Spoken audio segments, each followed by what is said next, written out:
Alors, parlons un peu d'hydrogène. Les prix de la Toyota Mirai, dévoilés de la nouvelle Toyota Mirai en Allemagne, hein, par contre, pas en France.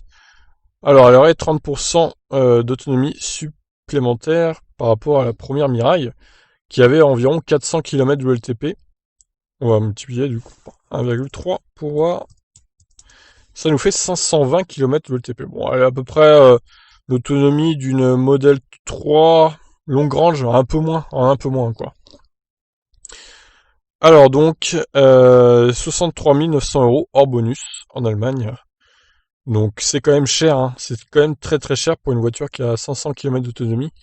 C'est plus le coût de l'hydrogène, hein, évidemment. Alors certes, elle est très bien équipée, puis la finition doit être très bonne, comme souvent chez Toyota. Mais bon, ça reste quand même assez cher. Alors du coup, proposé à partir de 63 900 euros TVA comprise en Allemagne, la nouvelle Mirai est bien moins chère que sa devancière, facturée à près de 80 000 euros. Une fois les aides gouvernementales déduites, son tarif sur le marché allemand tombe à 55 925 euros. Livret de série avec des jantes en alliage de 19 pouces, la version de base reçoit un écran central de 12,3 pouces, compatible avec Android Auto, Apple CarPlay, des phares LED, des sièges avant chauffants et réglables électriquement, ainsi que le pack d'aide à la conduite Sense. En dehors de cette version de base, deux autres finitions sont également proposées par la marque. L'intermédiaire exécutif est facturé à 66 900 euros.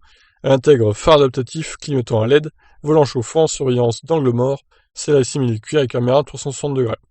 Le haut de gamme, on retrouve la finition Advanced, proposée à partir de 73 900 euros. Celle-ci campe sur des roues de 20 pouces, pour bien péter l'autonomie, ça, et dispose de la climatisation automatique trizone, du toit panoramique, du rétroviseur intérieur numérique, d'une colonne de direction réglable électriquement, et d'une sellerie en cuir. Conçue sur la nouvelle architecture globale TNGA du groupe Nippon, la nouvelle Mirai marque l'accélération de la stratégie hydrogène du constructeur, dotée de lignes entièrement renouvelées.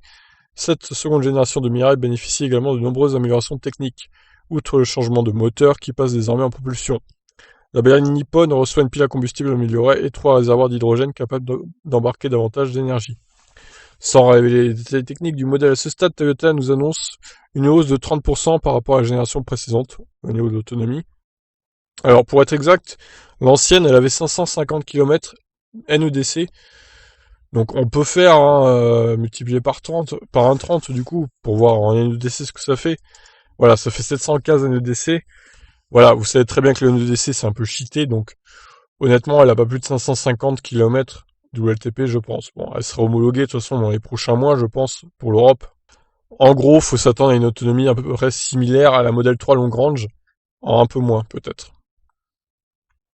Donc pour Toyota, l'arrivée de cette nouvelle Mirai marque également la montée en puissance de ses outils industriels, alors que la première génération de la berline s'est limitée à quelques 10 000 exemplaires.